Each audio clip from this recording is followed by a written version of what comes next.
Salam alaikum wa rahmatullahi ta'ala wa barakatuh. Alors aujourd'hui on va voir JSON. Alors JSON c'est JavaScript Object Notation. Plus précisément on va voir pourquoi JSON, comparaison entre JSON et XML, les avantages de JSON, JSON, la syntaxe, et puis les deux fonctions parse et stringify de JSON. Alors pourquoi JSON? JSON est un format léger d'échange de données. Il est facile à lire ou à écrire pour les hommes, pour les humains et pour les langages de programmation. Alors les deux formats XML et JSON, les deux ils permettent de faire le stockage et l'échange des données. Ici on a deux fichiers qui contiennent la même information. L'une est codée en format XML et l'autre est codée en format JSON. Alors regardez ici, on a un objet employé qui est codé avec le XML. Ici, on a le nom avec l'élément nom, alami, nom. Ici, avec clé valeur, nom, alami, prénom, ali. Ici, on a une collection de diplômes. Vous allez voir que cette collection, elle a été remplacée par un array avec les crochets qui sont là. Donc, on a la clé diplôme et les crochets de l'array. Et puis, des objets encore qui ont pour code et nom de diplôme. Donc ici, vous allez remarquer que avec JSON, on peut avoir des objets qui peuvent contenir des membres qui sont constitués par des clés et des valeurs. Et de même, il peut contenir d'autres objets, comme c'est le cas ici. Diplôme, il contient une collection d'objets. Alors, les avantages de JSON. Alors, les avantages qu'on a, il est reconnu par JavaScript, c'est-à-dire tous les objets de JavaScript peuvent être parsés vers des fichiers JSON sans problème avec l'objet JSON. Il a été popularisé avec le développement d'Ajax. Alors, le développement Ajax, qu'on va voir ultérieurement, il va utiliser donc le JSON comme donnée de transfert entre client et serveur. C'est un format de fichier alternatif à XML, donc on peut l'utiliser à la place du XML. Tous les langages de programmation possèdent des programmes, des parseurs de JSON. Ça, on va le voir sur le C# avec les applications ASP.NET. La grande vitesse de traitement, la simplicité de mise en œuvre et les contenus binaires peuvent être intégrés et échangés avec une représentation textuelle spéciale avec buffer file to string base 64. Alors, la syntaxe de JSON. Alors, les éléments de JSON sont soit un objet peut contenir d'autres objets ou des variables. C'est l'exemple qu'on avait vu. Donc, pour l'employé qui contient une collection d'objets. Une variable scalaire. Donc, je peux avoir une variable scalaire, un nombre, un string, un booléen ou un tableau. Les valeurs littérales, c'est-à-dire qu'on peut l'écrire directement à la place de valeur. On peut écrire nul, true, false, chaîne de caractères et des valeurs numériques. Alors, JSON, les objets de JSON peuvent contenir d'autres objets ou des variables. Alors, un membre, il est constitué par une liste des clés et valeurs. Donc, ici, on a clé, valeur. Alors, la clé, doit être entre guillemets. Valeur, ça dépend. S'il est une chaîne de caractères, je vais mettre des guillemets. S'il est numérique, je ne vais pas mettre les guillemets. Alors, un objet, donc on a ici par exemple le nom, valeur, non, valeur, non, valeur. Alors, on va revenir pour voir l'exemple. Ici, on a, voilà un objet. Voilà, objet. Il contient, donc le membre code 2.10. Ici, j'ai pas mis de guillemets parce que c'est numérique. Non, entre guillemets. Donc, vous allez voir que tous les clés doivent être mises entre guillemets. Ici, valeur, c'est une chaîne. Ici, valeur, c'est une chaîne. Alors, ici, diplôme, il est constitué par un array. Donc, les crochets, l'ouverture et la fermeture d'objets. Alors, ici, j'ai mis un objet. Ça, c'est un objet qui a les deux membres code diplôme, sans et le nom diplôme baccalauréat. C'est la même chose pour les autres. Donc, vous allez voir qu'on a un objet qui peut contenir plusieurs objets. Alors, pour les tableaux, donc, voilà, donc la clé, la valeur crochet, et ici, vous pouvez avoir des valeurs directes, c'est-à-dire numérique ou bien chaîne ou bien booléenne, ou bien des objets. On peut mélanger des valeurs et des objets. C'est le cas qu'on a ici. Alors ici, on va voir les deux fonctions parse et stringify. Alors on va commencer par stringify. Alors c'est une fonction qui permet de convertir un objet JavaScript en JSON.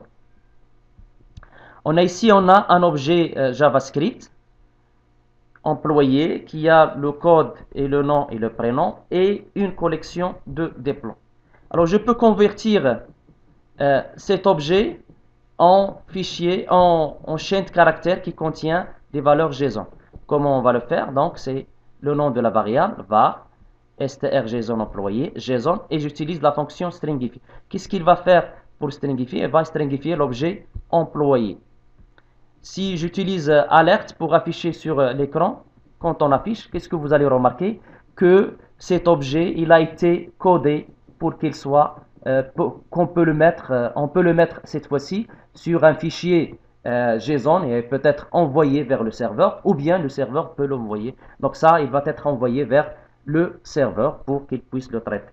Bien sûr, le serveur, il va utiliser, si on est sur l'ASP.NET, il va utiliser donc les objets qui font le parsing en C#. Ça, on va le voir ultérieurement. Maintenant, on va voir la fonction parse. Donc, c'est une fonction qui permet de convertir un fichier envoyé par le serveur ou une chaîne de JSON en objet JavaScript. Alors, je suppose que j'ai intercepté un fichier envoyé par le serveur et je mets cette chaîne, c'est du texte, que je le mets dans une variable. Donc regardez ici, ce sont les éléments, ce sont des éléments de JSON codés avec donc en texte. Et vous allez remarquer que tous les clés sont entre les guillemets. Ici ça on a numérique. Ici tout ce qui est chaîne, il est entre guillemets.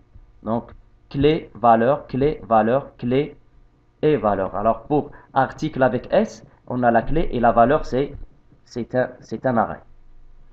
Alors, qu'est-ce que je vais faire?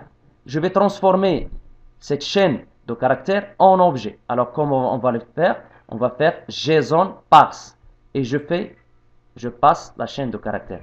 Donc, commande ici, je peux le traiter comme un objet. Comme vous allez remarquer ici, commande, quand je mets point, il va me donner array par l'intelligence. Et je vais prendre article avec S. Donc, il va pointer sur, puisque c'est un tableau, sur le premier élément 0, voilà, et je vais prendre la référence de premier élément, ça va me renvoyer article 1, voilà.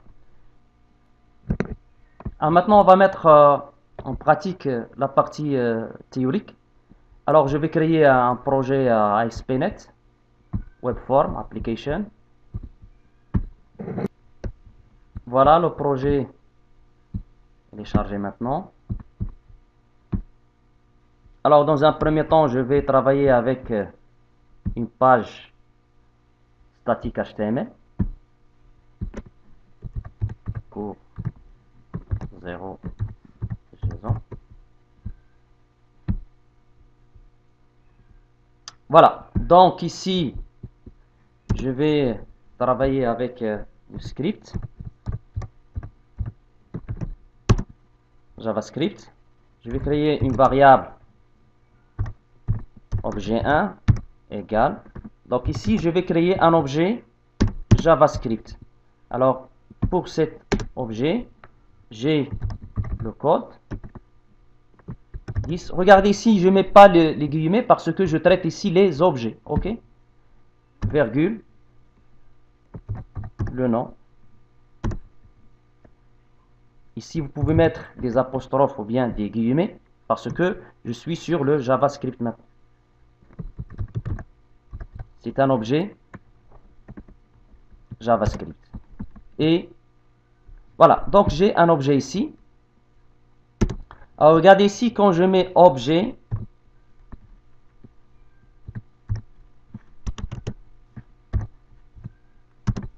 objet 1 point, il me donne le code et le nom. Donc il a reconnu les deux membres, c'est-à-dire clé, valeur, clé, valeur. Alors ici, je peux ajouter, par exemple, les diplômes. et un tableau des diplômes. Alors, je peux mettre dedans encore des objets. Premier objet, deuxième objet, par exemple.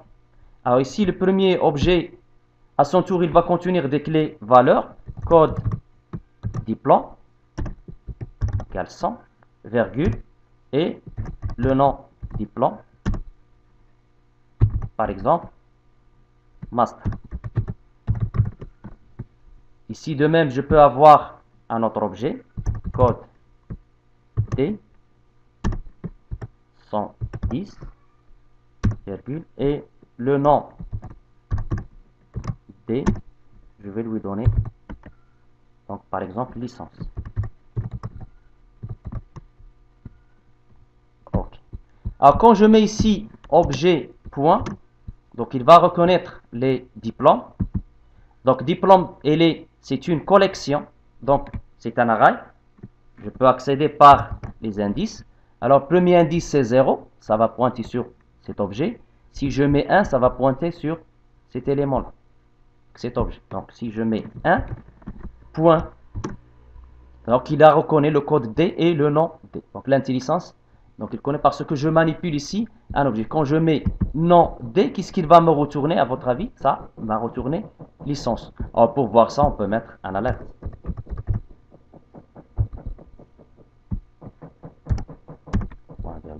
Et je lance. Voilà, il me retourne donc licence.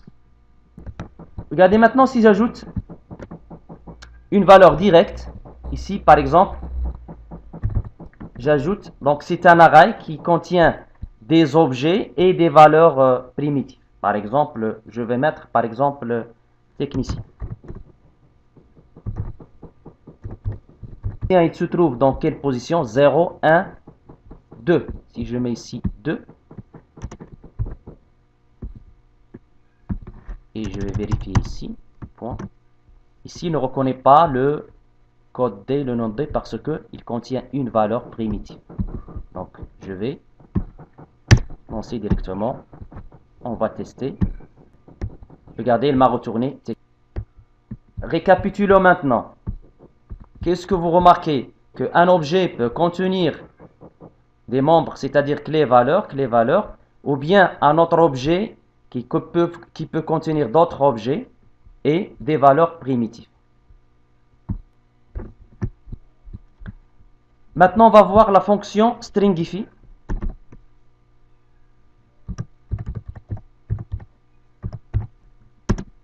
Alors, on avait dit que stringify permet de formater un objet vers un fichier JSON, une chaîne de caractères JSON.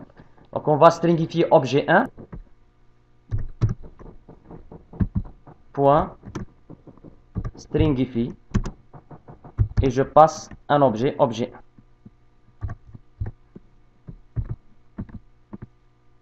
Point. Donc, JSON stringify, ça va retourner donc une chaîne de caractères qui va contenir le format JSON de cet objet. Donc, je vais l'afficher.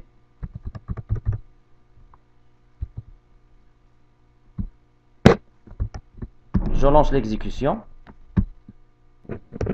Voilà le résultat. Vous allez remarquer que je vais... Ah, regardez ici. On a le code, il a été mis entre guillemets. Le nom entre guillemets, parce que tous ce sont des clés. Alami qui était ici, on avait des apostrophes. Il a mis des guillemets. Diplôme entre guillemets. Code entre guillemets. Égale 2.10 le nom master. Et vous remarquez que il a transformé cet objet en format JSON. Maintenant, on va voir la fonction parse. Alors, soit donc une variable str.json, donc il contient une chaîne de caractères. Donc ça, c'est une chaîne de caractères. Donc je veux la traiter comme objet. Je veux la transformer en objet JavaScript. Alors pour ce faire, pour intercepter, pour récupérer les informations qui se trouvent dans la chaîne de caractères. Alors, la chaîne de caractères peut provenir d'un fichier JSON. Alors, pour manipuler les données de cette chaîne, donc on va utiliser donc parse. Alors, par exemple, var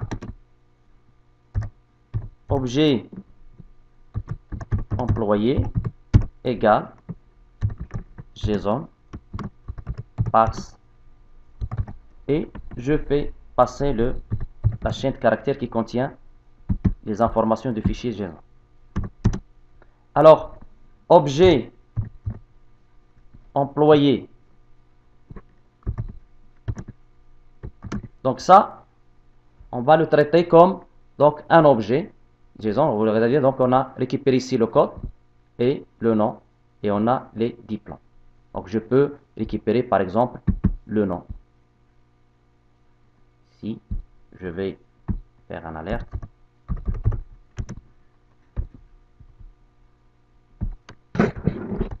Je vais mettre les autres en commentaire.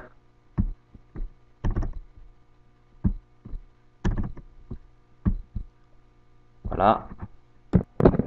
Voilà, il me retourne Alami. Alami, c'est le nom. Maintenant, je vais tester l'array diplôme. Donc, je lance. Voilà, master.